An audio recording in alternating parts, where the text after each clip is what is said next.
Voilà, de retour pour la deuxième partie, toujours avec Ludo, toujours dans les mythes historiques, toujours on voyage un peu justement. On continue, on fait un petit tour de la planète, des époques voilà. et des cultures. On était sur les Templiers, Les justement. Templiers, oui, tout à fait. Les Templiers, la filiation éventuelle avec la maçonnerie, dont je n'adhère pas, mais je pense que ça leur a plu en effet, qu'ils ont voulu créer le lien, qui n'est pas réel. En revanche, avec les Templiers, on peut parler d'autre chose. Les Templiers étaient-ils réellement là pour protéger les pèlerins? On a beaucoup parlé du mythe du Saint Graal, qu'ils cherchaient quelque chose en Terre Sainte. Peut-être que les Templiers, en effet, étaient cette fameuse société secrète garante d'un savoir qu'ils ont trouvé là-bas. Oui, sous le temple de Salomon. Oui, en fait, on retrouve une quasi-filiation des sociétés secrètes ou discrètes. Plus récemment, on a la maçonnerie, qui est la grande société connue, on va dire. Préalablement, avant, on va avoir plusieurs courants, mais on a les Templiers. Avant les Templiers, qui vont au temple de Jérusalem, qui vont trouver peut-être ou pour quelque chose, mais surtout les secrets de la Kabbale. La Kabbale, c'est la vision ésotérique du judaïsme, donc les garants du secret, du savoir, puisque dans aussi bien le Nouveau que l'Ancien Testament, la magie, la sorcellerie est interdite. On n'en parle jamais, c'est le tabou absolu. Pourtant, on a la Kabbale, qui est la branche ésotérique du judaïsme. Cette même Kabbale, les Hébreux sont passés en Égypte, donc ils ont tiré une partie de leur savoir mélangée entre Sumer et l'Égypte. En Égypte, on retrouve l'école des mystères, le Wadjet, l'œil d'Horus, dont Solon a rapporté le mythe de l'Atlantide, qu'il a raconté à Platon notamment. Chez les Sumériens, on a la connaissance, Sumériens, Babylone, les Chaldéens, on a toute la connaissance de l'astrologie et de l'astronomie. Tout ça a été récupéré dans les sociétés dites discrètes. Un savoir qui se transmet et qui continue encore aujourd'hui, très caché, très secret, pour vraiment une petite élite. Ça, c'est certain. Mais là, on voit, quand tu nous parles de savoir-là, de société secrète, on voit une espèce de savoir ésotérique. Mais les sociétés aujourd'hui, on peut dire que c'est quoi? Elles n'ont pas tout un but. Elles ont aussi gardé ce but ésotérique. Déjà, ésotérique, ça veut dire les sciences cachées. Oui. Donc, il ne faut pas forcément y voir de la magie ou tout un tas de choses. Prenons un exemple d'ésotérisme. Le tarot. Le tarot, c'est pas forcément de la sorcellerie. Tirer des cartes pour prédire l'avenir ou gérer des situations. Mais il y a des choses intéressantes dans le tarot. Déjà, il y a 72 cartes. 72 cartes comme les 72 anges de la Kabbale. 72 noms de Dieu. On a également le chiffre 72 qui est important. On n'a pas parlé de la précession des équinoxes. La précession des équinoxes, c'est un léger mouvement de la Terre. Donc la Terre tourne sur elle-même, elle tourne autour du Soleil, sauf si on prend la théorie de la Terre plate. Et de ce fait, elle a également un mouvement oculaire qui dure 26 000 ans, enfin 25 920 pour être exact, où elle bouge légèrement sur elle-même. Et elle change d'1 degré de ce cycle tous les 72 ans. Encore le chiffre 72.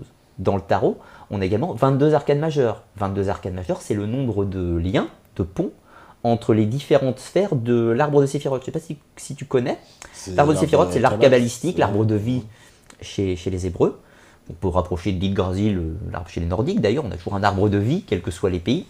Et on a donc les 22 ponts qui relient les sphères, comme le tarot. Le tarot, c'est un chemin initiatique. Du zéro, on est le fou, celui qui ne sait rien. Puis on devient le magicien, le chercheur. Puis on évolue jusqu'au monde. Le tarot, c'est ni plus ni moins qu'un chemin initiatique gnostique. Ni plus ni moins. Mais justement, voilà, tout à l'heure aussi, on a fait référence à l'alchimie. Donc ça veut dire que, disons, ça a été parallèle un peu à un moment donné, la chrétienté, l'alchimie. Ouais, ça s'est mélangé, mais c'est pas incompatible. On pouvait être, aujourd'hui, on va être chrétien et s'intéresser aux sciences occultes, mais à l'époque, on pouvait être païen et s'intéresser aux sciences occultes. C'est pas incompatible tout ça. Même si on n'aime pas en parler, parce que officiellement, c'est interdit. Dans les religions, c'est interdit. Même le tarot, le pendule, tout est interdit. Il y a toujours eu des courants parallèles, notamment le pape Honorius III, qui a écrit un grimoire de magie et qui avait ses astrologues. Même les papes ont eu leurs astrologues et leurs magiciens. On a eu la grande frénésie des magiciens au 18-19e siècle, avec la Golden Dawn, les grandes sociétés secrètes, Eliphas Lévy, Elena Blavatsky, tous les grands penseurs de l'art ésotérique, qui ont voulu mêler l'histoire et l'occultisme un petit peu, avec les effets. J'ai vu qu'on parlait de René Guénon notamment, qui a été un petit peu dans ces mouvances notamment. Ouais, René Guénon, oui, on nous en a parler. Ouais, il y a pas mal de questions d'ailleurs. Justement, tiens, je vais en prendre. On me dit bonsoir, j'ai entendu dire que le sapin de Noël est en vérité un vieux mythe qui perdure. Vieux mythe nordique de l'arbre monde, aussi appelé Yggdrasil. Ouais. Confirmez-vous? Alors, je confirme pas, mais néanmoins, on va parler de Noël un petit peu. Alors, déjà, Noël, qu'est-ce que l'on fête? La naissance de Jésus, la nativité. Ça, ok, on en a parlé tout à l'heure. Mais le Noël, si on le décompose, c'est le Nova Éole, le nouveau soleil.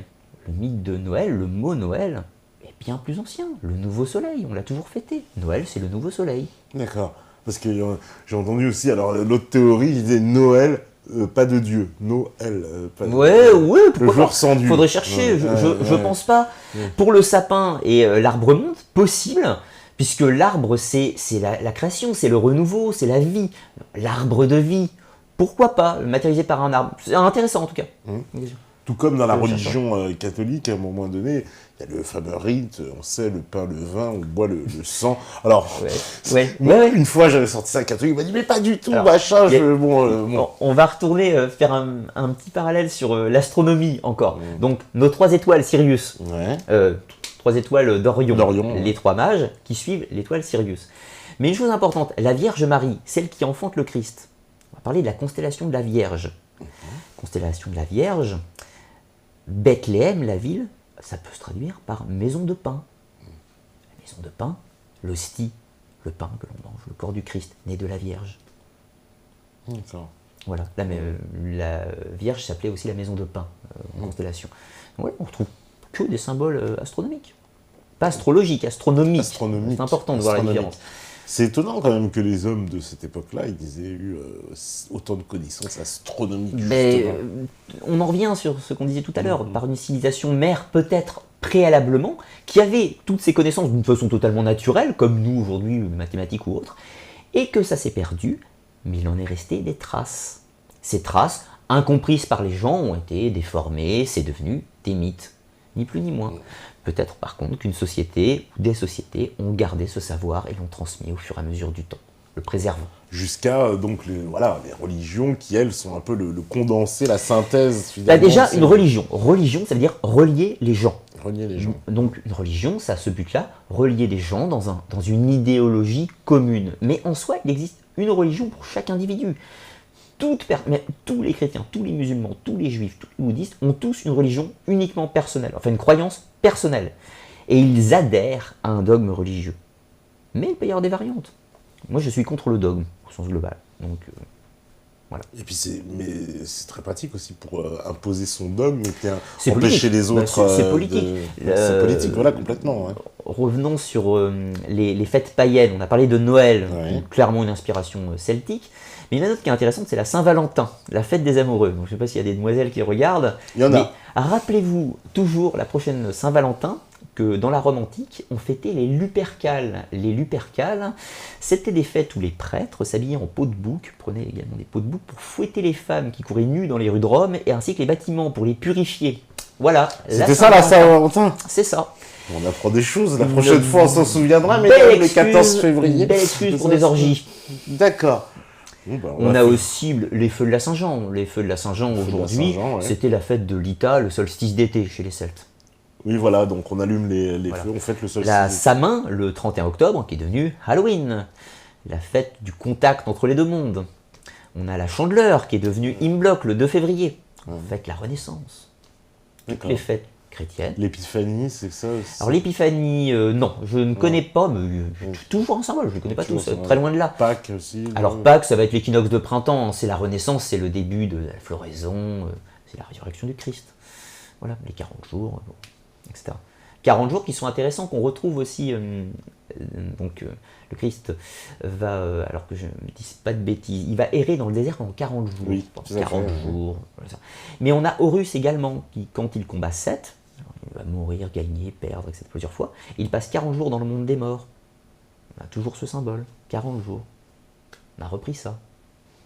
Et justement, puisqu'il y a beaucoup de relations entre ces mythes égyptiens et l'Égypte, c'est l'inspiration claire. C'est l'inspiration, qui semble être découlée le christianisme. C'est quasiment du copier-coller. Pas grand-chose. culture des morts, Horus c'est partout, la Vierge Marie, toutes les représentations, l'Opta, le principe de l'énergie divine qui vient en nous, le Ka, le Ba, c'est-à-dire la séparation du corps et de l'âme, c'est tout la même chose. Le monde des morts, même la notion du diable, elle est aussi... Alors, la notion du diable, oui, on a Horus, c'est le fils du soleil, puis on a Seth, le dieu des ténèbres, Satan, le dieu des ténèbres, et on a Jésus et Satan. Satan, littéralement en araméen, ça veut dire l'ennemi. De plus, Satan n'a pas été inventé en même temps que la religion chrétienne, il a été inventé beaucoup plus tard. Satan, on l'a sûrement associé aux premières divinités égyptiennes de Seth, mais il est très très proche d'une divinité celtique encore, le dieu cornu, Cernunnos. C'était le dieu bouc un petit peu avec les cornes, avec la queue. Tiens, comme le diable, un peu la représentation. C'est clairement en fait l'invention du diable. La transformation de ce diable celtique en diable chrétien, c'était le dieu de la renaissance, du renouveau, le dieu des plaisirs charnels et de l'instant. Cernunnos, d'une certaine façon. Les sources sont très discutées sur ce sujet. Et le problème, c'est que dans la Celtie antique, la Gaule par exemple, les traditions druidiques étaient très ancrées, elles avaient beaucoup de mal à disparaître. Donc on a inventé le diable, pour dire c'est mal, voilà, etc. Puis bon, après l'Inquisition, Nietzsche... Et comment elles se transmettaient, ces mythes, ces religions, c'était quoi? Parce que eux, visiblement, n'avaient pas de temple, etc. Oui, la religion celte se transmet principalement de bouche à oreille, parce qu'ils ne faisaient pas confiance à l'écriture. Ils ne voulaient pas figer le savoir, car pour eux, le savoir n'est pas quelque chose de fixe, c'est quelque chose d'évolutif. On devrait apprendre ça d'ailleurs aujourd'hui. Le savoir, ça évolue. Pour devenir druide, c'était 20 ans, par exemple. 20 ans d'études.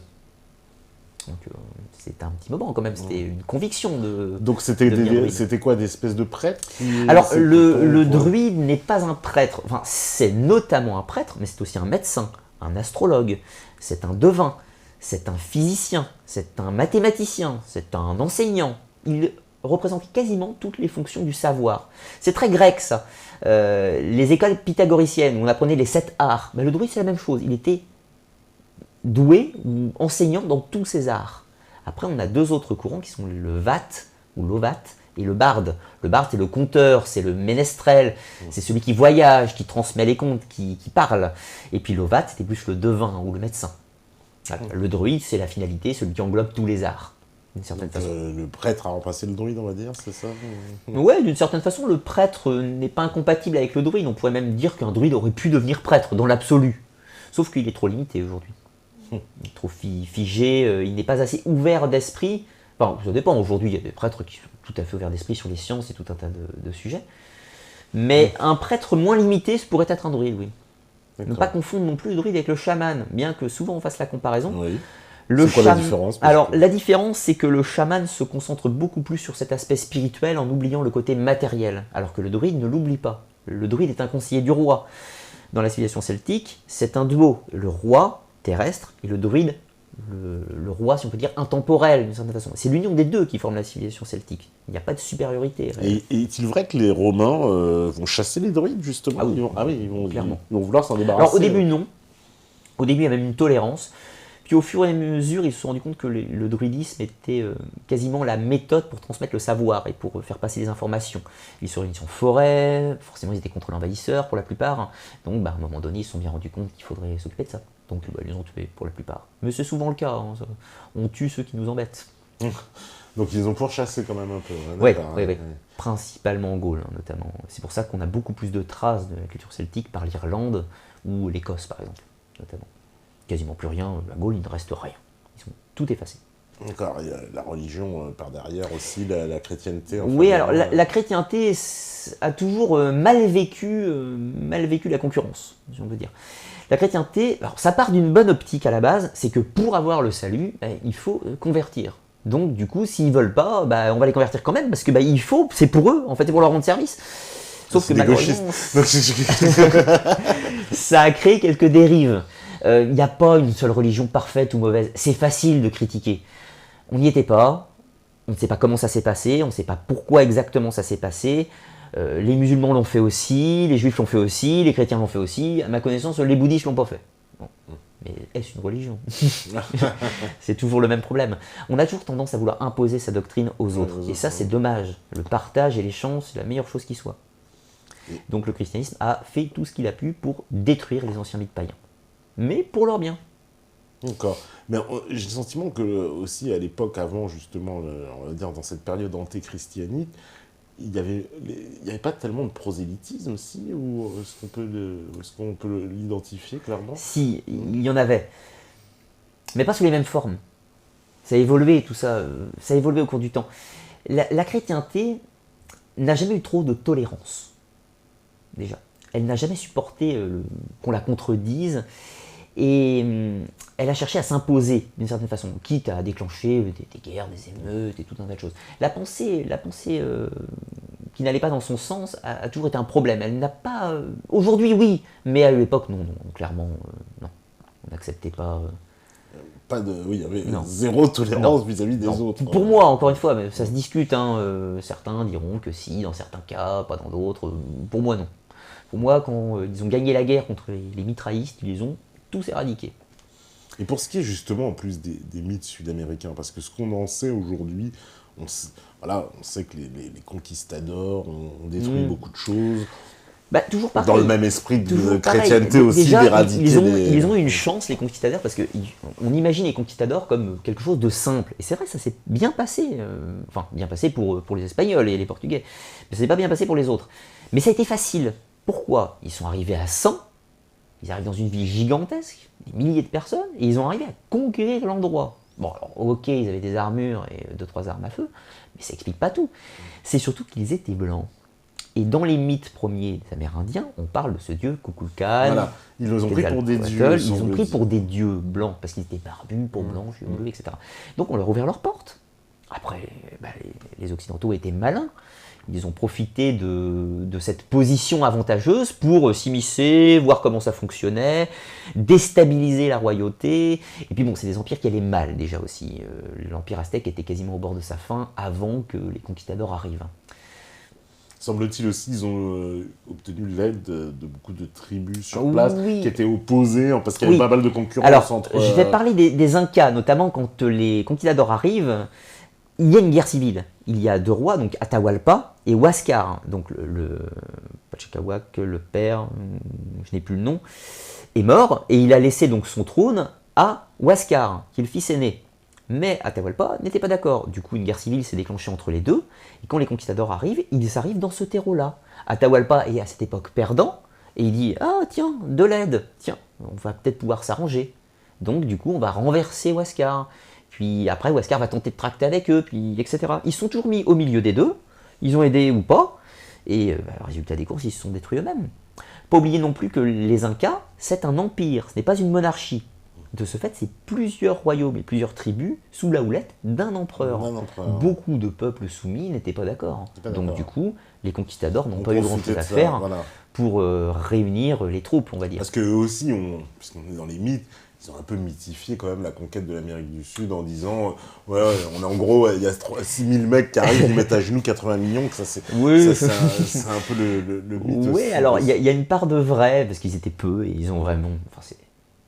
on peut pas dire que c'est admirable parce qu'ils ont tué un paquet de gens et avec des méthodes particulièrement atroces, mais néanmoins ils ont réussi un coup de maître, ça on peut leur reconnaître, mais ils cherchaient de l'or avant tout. Et les Incas notamment étaient suffisamment malins pour le cacher. Parce qu'on a le mythe des 7 cités d'or, qu'on retrouve dans toute l'Amérique. Alors sous des noms différents, on a Acator, qui est plutôt vers le Mexique, on a Paititi, chez les Incas, on a Vilcabamba, on a donc les 7 cités de Cibola, on a le film qui va sortir au cinéma bientôt, La Cité perdue de Z, film qui est annoncé très très bientôt. On a tous ces mythes de cités perdues partout qui fleurissent en Amazonie.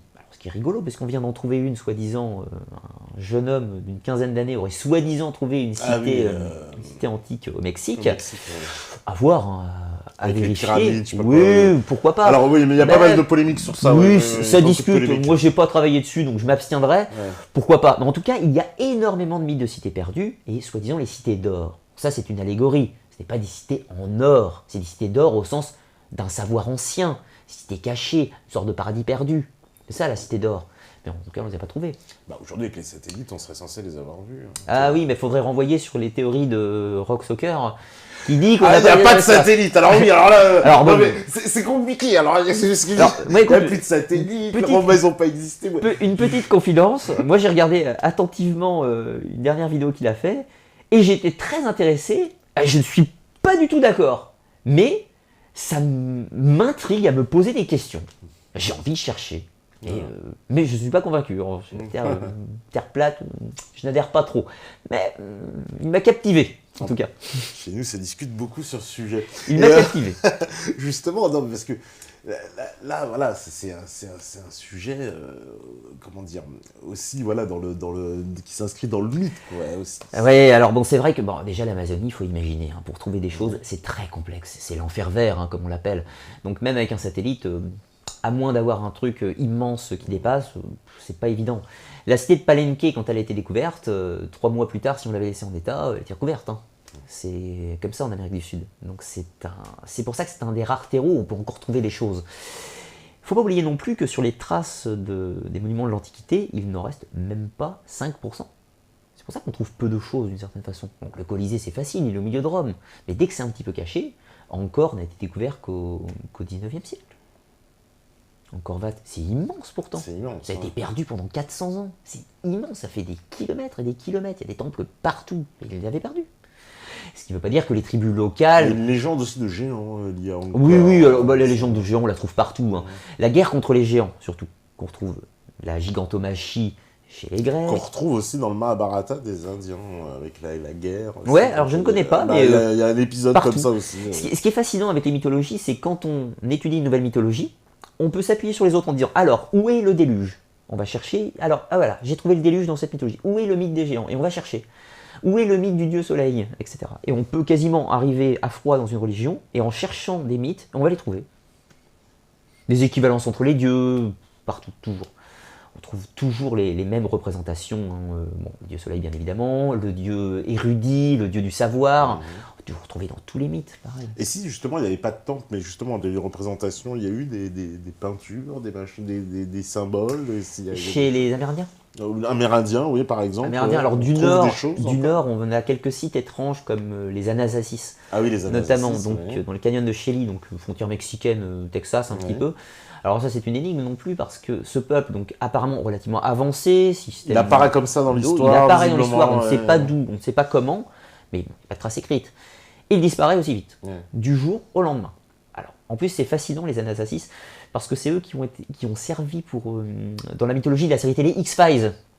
Dans la série télé X-Files, si vous regardez bien, quand on parle chez les Navarros, qu'on a les squelettes, c'est les squelettes des Anasasis. Vous regarderez, c'est intéressant. Donc, ils sont basés sur la théorie que les Anasasis avaient été des extraterrestres ou avaient collaboré avec eux. Ça, voilà. Donc, pour moi, qui reste plus historien sur ces mythes, les Anasasis, on ne sait pas comment ils arrivent, on ne sait pas comment ils partent, mais en tout cas, on trouve des traces. Voilà, on trouve des traces de leur présence. Voilà. Après, c'est comme les Mayas, ils disparaissent du jour au lendemain. On ne sait pas. Enfin, il reste toujours des Mayas au sens ethnologique, mais la grande civilisation, les constructions et le savoir astronomique, il a disparu du jour au lendemain. Enfin, du jour au lendemain, en très peu de temps. Mais il semble aussi, alors ça tu pourras peut-être me confirmer, mais quand les Espagnols arrivent en Amérique du Sud et qu'ils interrogent ces Indiens pour savoir voilà, qui a construit tout ça, la réponse c'est pas nous. Oui. C'est vrai ça? Ah oui, bien sûr. Alors, on va trouver deux récits différents. On va trouver par exemple chez les Incas des constructions... C'est pas un mensonge des Espagnols pour dire... Les Incas ont construit des choses, mais on voit les différences dans les murs, vous voyez. On voit les constructions cyclopéennes, clairement, avec des blocs immenses encastrés de façon millimétrique. Et puis au-dessus, on voit des petits, comme nos parpaings, alignés en croix au-dessus. Incas, là, on ne sait pas. Enfin, eux-mêmes, on dit que ce n'était pas eux, dans leur texte. Le problème, c'est qu'on en a tué beaucoup, et on a détruit beaucoup de leurs textes. Donc du coup, c'est difficile de... Oui, parce que même aussi la langue, il y avait des écrits, semble-t-il, chez les Mayas. Alors, les Incas écrivent avec des quipus, ce qui n'est pas extrêmement simple pour la traduction. Alors, les quipus, c'est un petit ruban avec des cordelettes partout, et on mettait des poinçons dessus. Et ça formait un texte. Alors, c'est pas évident à traduire. On ne sait pas faire, de toute façon. Le maya est une écriture proche du hiéroglyphique, voilà, si on ça, peut. c'est une espèce de hiéroglyphe. Ces pictogrammes qu'on retrouve un peu partout dans les premiers mythes, d'ailleurs, une écriture hiéroglyphique. En Chine, c'est une écriture hiéroglyphique, clairement. On a une idée intéressante. Alors, la théorie de James Chouard et le continent perdu de Mu. Très controversée, écrite dans les années 30 à peu près, où il fait un rapprochement entre l'écriture des Mayas, des Égyptiens et des soi-disant tablettes qu'il aurait trouvées dans l'Himalaya ou au Tibet, si je dis pas, les tablettes de Nahakal. Ces tablettes avaient soi-disant des inscriptions qui donnaient l'alphabet de Mu et qui ressemblaient à l'alphabet maya et l'alphabet égyptien.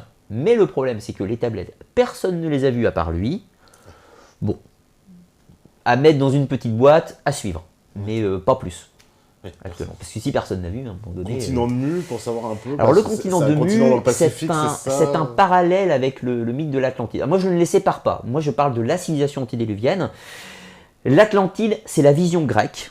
Mu, c'est la vision pacifique. Ouais. C'est la vision amérindienne, où les Mayas, les Incas, les Aztèques, l'île de Pâques, qu'on associe souvent aux îles de Mu.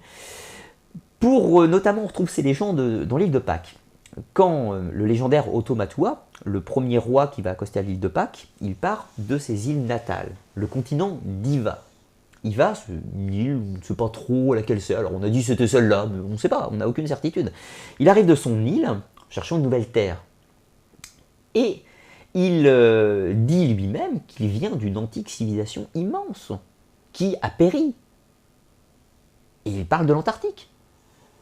Bon, après on a la carte de Pérez-Rice, qui nous montre les côtes à peu près de l'Antarctique sans la glace. Théorie encore de Graham Hancock. Mais même à l'île de Pâques, on nous parle du continent de Mu. On nous en parle chez les Incas, où Viracocha est venu de par l'océan d'une lointaine terre légendaire. De Mu, toujours pareil. Alors il n'est pas forcément cité Mu, mais on parle toujours d'une antique civilisation immense, avec un savoir qui vénère le soleil, la lune, les cycles astrologiques, etc. Tout ça.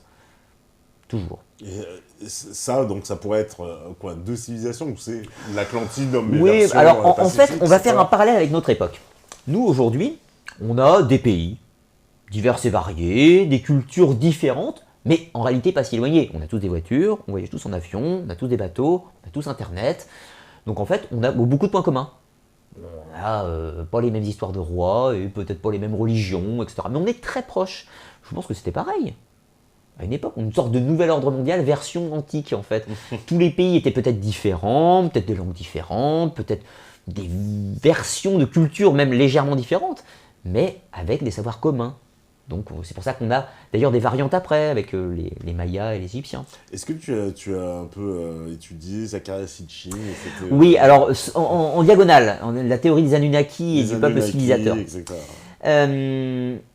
Pourquoi pas la théorie qu'une civilisation extérieure, alors, vienne sur Terre, modifie l'ADN du singe pour donner nous, bonne petite créature travailleuse. J'ai pas de preuves pour attester, j'ai pas non plus d'éléments qui vont contre. Je n'adhère pas, mais ça me semble intéressant de rechercher. De toute façon, au niveau de notre histoire officiellement admise, de l'Homo australopithèque, on passe à Habilis assez logiquement, on passe à Homo erectus assez logiquement, et là, ah bah non, là il y a un problème, il y a le chaînon manquant. Alors le problème aussi, donc on passe à Cro-Magnon, il y a Néandertal, il y a l'homme de Flores notamment, il y a un homme petit qui faisait 50 ou 1 mètre de hauteur, donc il y avait plusieurs variantes de l'être humain. On admet à peu près aujourd'hui que ce n'est pas une branche directe, qu'il y a eu... On a trouvé récemment l'Homo ergaster, qui serait après Erectus et avant Sapiens, peut-être, on ne sait pas trop en fait. Le problème c'est qu'on base toute la théorie de l'évolution sur combien de squelettes ? Combien on a trouvé réellement ? On a trouvé beaucoup de sapiens, mais combien on a trouvé de squelettes d'Homo erectus ? Combien on a trouvé de squelettes d'Homo habilis, etc. Pas tellement en fait.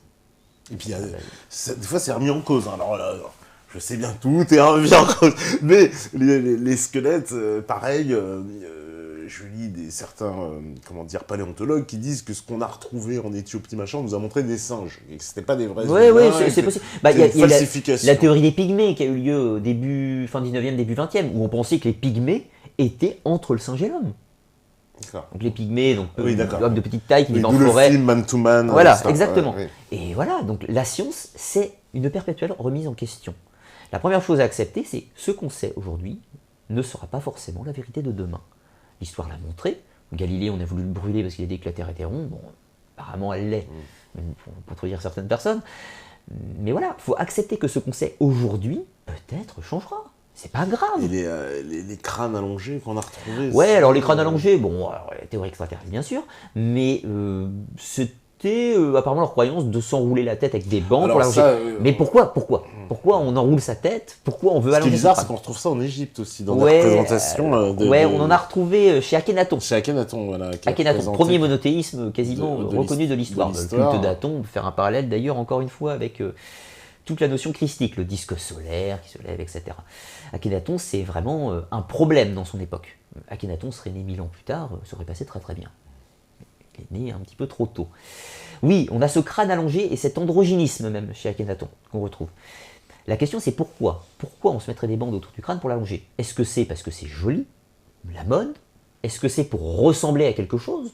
Ressembler à nos dieux? C'est la théorie un petit peu du film Indiana Jones 4, qui est un très mauvais film. Ouais, aucune certitude.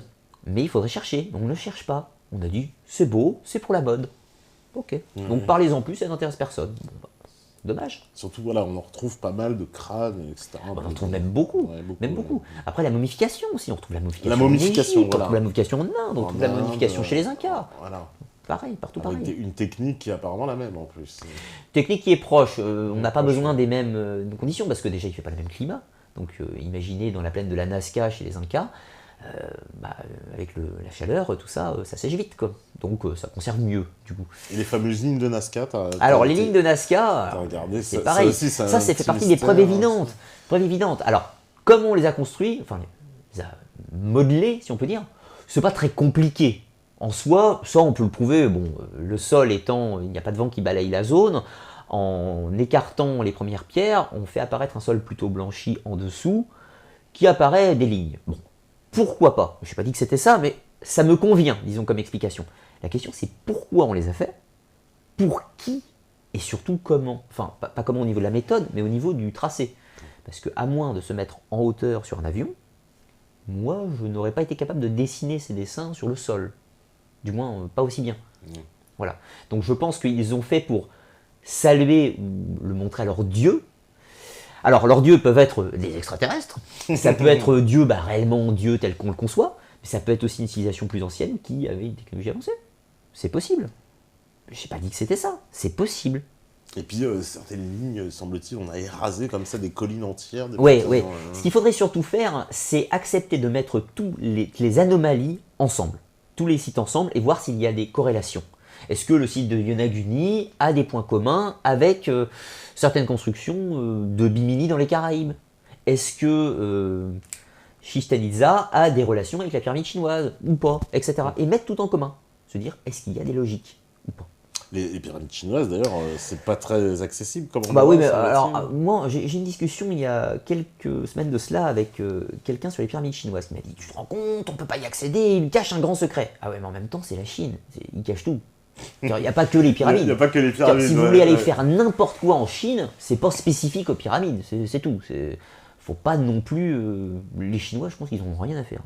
Si ça ne les intéresse pas, ils ne s'intéressent pas à cette histoire-là. Donc, c'est juste qu'ils n'aiment pas qu'on vienne fouiller chez eux. Et qu'est-ce que tu en penses, toi aussi, de cette théorie, justement? Alors ça, c'est très tenu par les récentistes sur la Chine, qui disent que c'est les jésuites qui ont apporté cette chronologie aux Chinois, et que finalement, avant, la civilisation chinoise ne se préoccupait pas justement de chronologie. Pour eux, ils constituaient des ères en fonction des époques avec les empereurs, mais ils ne faisaient pas une chronologie totale. Alors, oui, pourquoi pas. Je serais tenté de dire que c'est l'archéologie qui nous démontre que la Chine est un grand empire du milieu. Par rapport aux époques, notamment la grotte de Longmen. Les grottes de Longmen, c'est les grandes statues géantes de Bouddha et les cavernes aux 10 000 statues. D'après les datations, c'est vieux. Après, on peut dater la pierre, c'est toujours pareil, date d'extraction, etc. Mais en tout cas, c'est plus vieux que ça. C'est important en plus cette histoire parce que c'est l'époque de l'impératrice Yu Zetian, la seule femme impératrice de Chine. Yu Zetian, bien sûr. Du coup, non, je ne suis pas d'accord avec ça. Les Chinois sont un grand peuple qui a une très longue histoire, par leurs écrits, Confucius, etc. Après, ils vont me dire, pourquoi pas, ils ont le droit, que ces écrits sont plus récents en réalité. Pourquoi pas? On arrive toujours à cette époque. Soit on enlève un morceau de l'histoire complètement, soit on admet qu'il y a pu y avoir des erreurs. et de problèmes de date. Ce qui fait que du coup, tout se recadre un petit peu. Mais pas des dates énormes, plus des mauvais liens, on pourrait dire. Des mauvais liens. Il est possible que la peste ait duré 15 ans au lieu de 5, ou inversement. Des choses comme ça. Puis qu'on s'est un peu trompé, tu veux dire, c'est pas très précis, quoi. Je crois plus à une suite d'erreurs, une accumulation d'erreurs. Prenez un problème mathématique. Si vous faites une petite erreur au départ, il y aura une autre erreur, une autre erreur, une autre erreur, une autre erreur. Il ne s'agit pas forcément de tout de suite dire je vais mettre un mauvais chiffre pour tout fausser. Pas forcément. Ça peut être l'erreur humaine, bêtement et simplement. Voilà.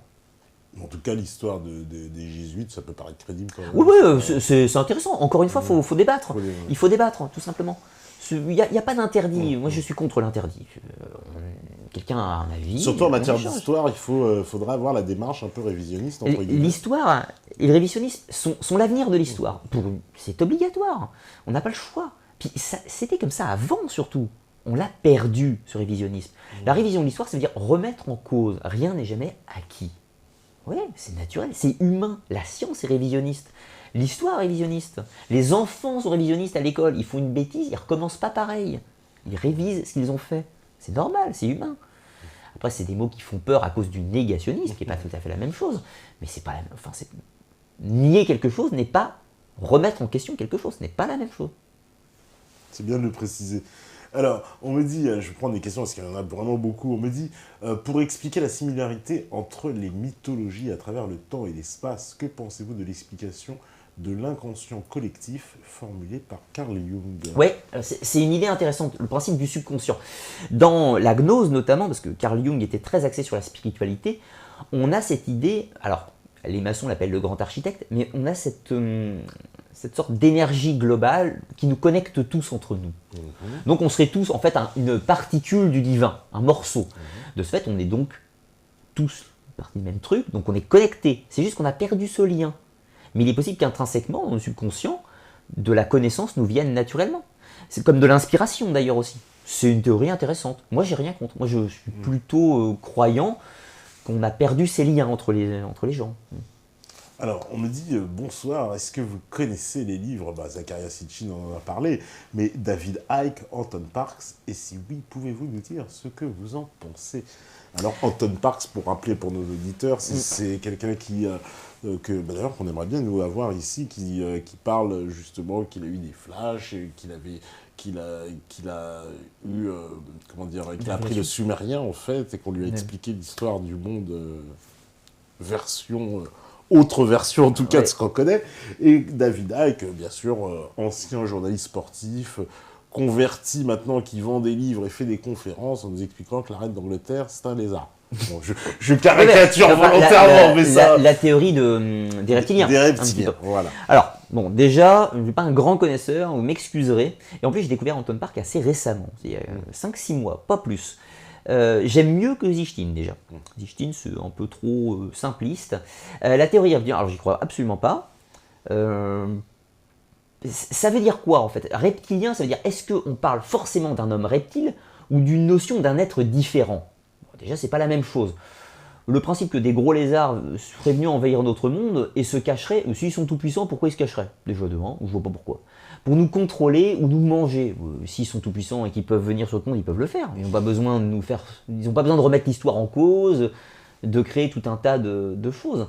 Moi, je crois que les théories sur la reine d'Angleterre et tout un tas d'autres gens est beaucoup plus humaine en réalité, beaucoup plus humaine. C'est des gens qui ont un pouvoir, ils veulent le garder. C'est très simple, il ne faut pas chercher loin. Et ils sont prêts à tout pour ça. Mais je ne crois pas non aux reptiliens. Après, encore une fois, je ne crois pas aux reptiliens qui nous dominent actuellement. Qu'il y ait eu peut-être une civilisation reptilienne, comme chez les Sumériens on en retrouve des statues des Anunnaki, qu'il y ait un peuple civilisateur qui soit venu sur Terre modifier l'ADN du singe pour créer notre civilisation, oui, peut-être. Je n'ai pas la théorie que je prendrais moi, mais je n'ai rien pour la démentir, du moins. D'accord. Voilà, en tout cas, on essaiera d'avoir Anton Parks un jour pour en parler. Ah ouais, ça serait intéressant. Ouais. Alors, on me dit, les hommes faisaient 1m50, 1m60 en moyenne, et on parle des guanches, une taille de 2m20, 2m50. Est-ce des géants? Tu connais les guanches? Tu peux relire, excuse-moi, j'ai pas... On me dit, les hommes faisaient 1m50, 1m60 en moyenne, et on parle des guanches, G-U-A-N-C-H.